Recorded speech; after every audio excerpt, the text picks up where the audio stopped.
Victory Monday. Let's go. Man, it's been so long.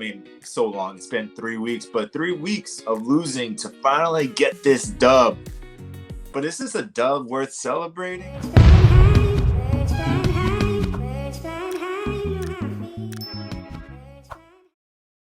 What's going on, you guys? It's your boy Brandon here with Philly the podcast.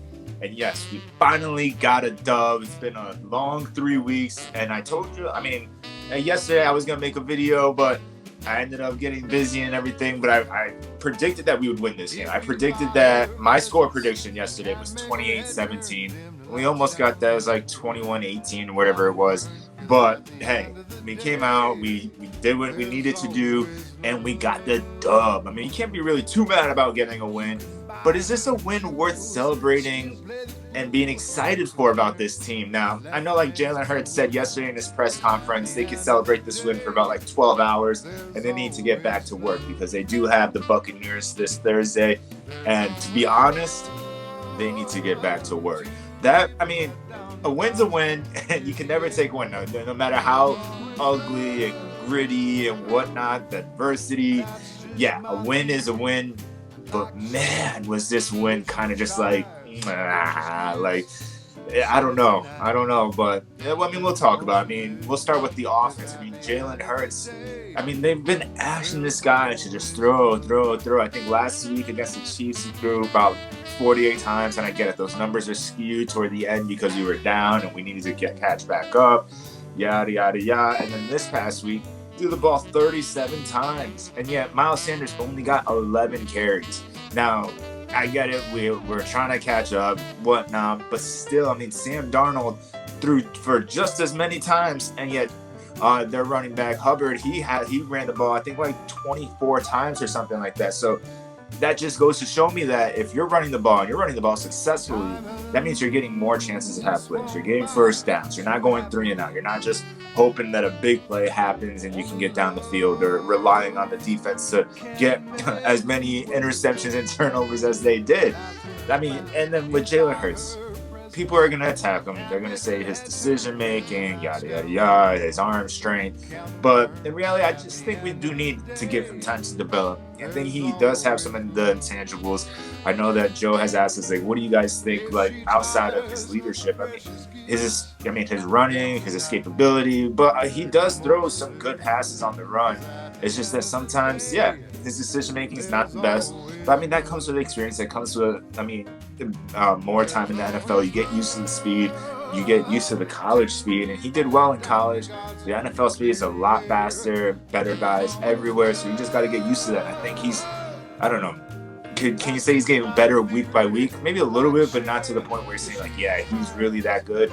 I said we give it to the end of the season before we all just be like, this is the guy. Because I don't want to run into being the circus of a franchise and trying to have a quarterback after quarterback after quarterback.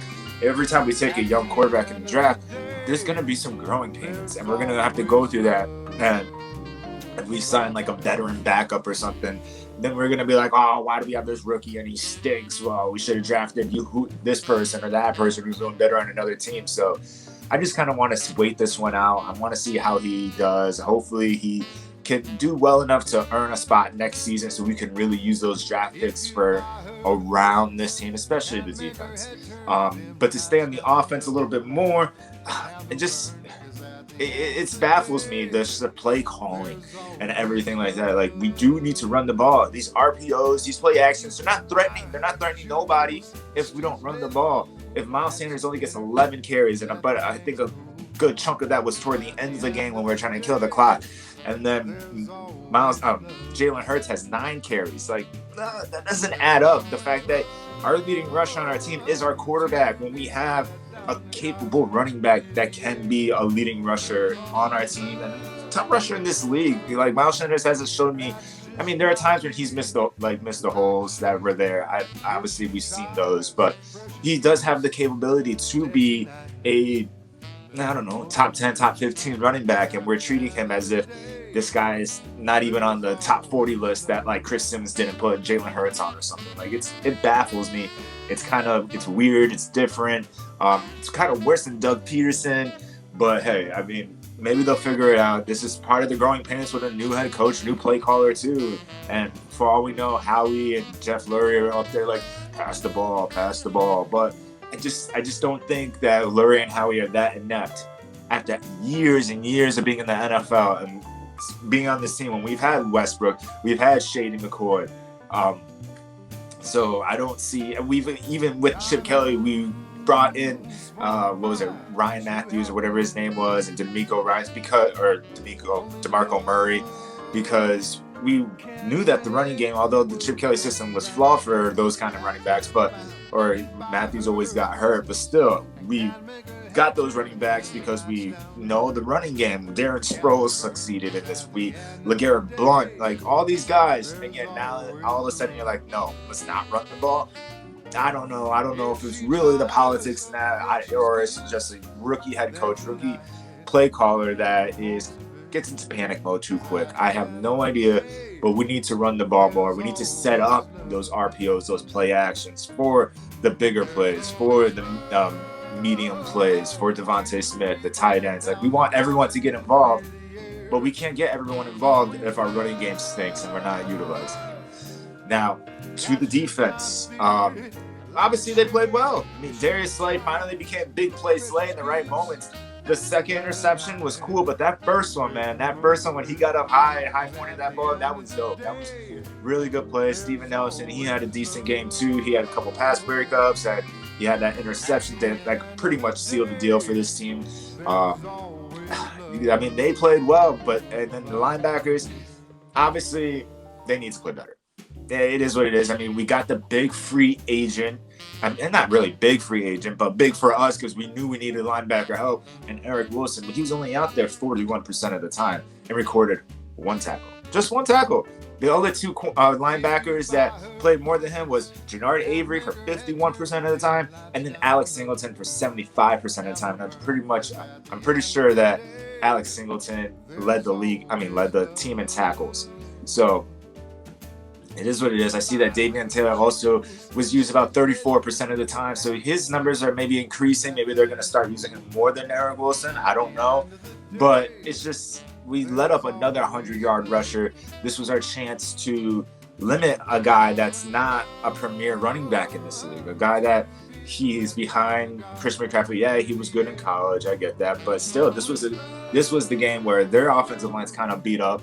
And we could have really shown that, okay, let's get our confidence, figure out what works for us, and hold the running back to less than 100 yards. They didn't do that. Hubbard had, I think, 101 or something like that. But either way, he got over 100 yards.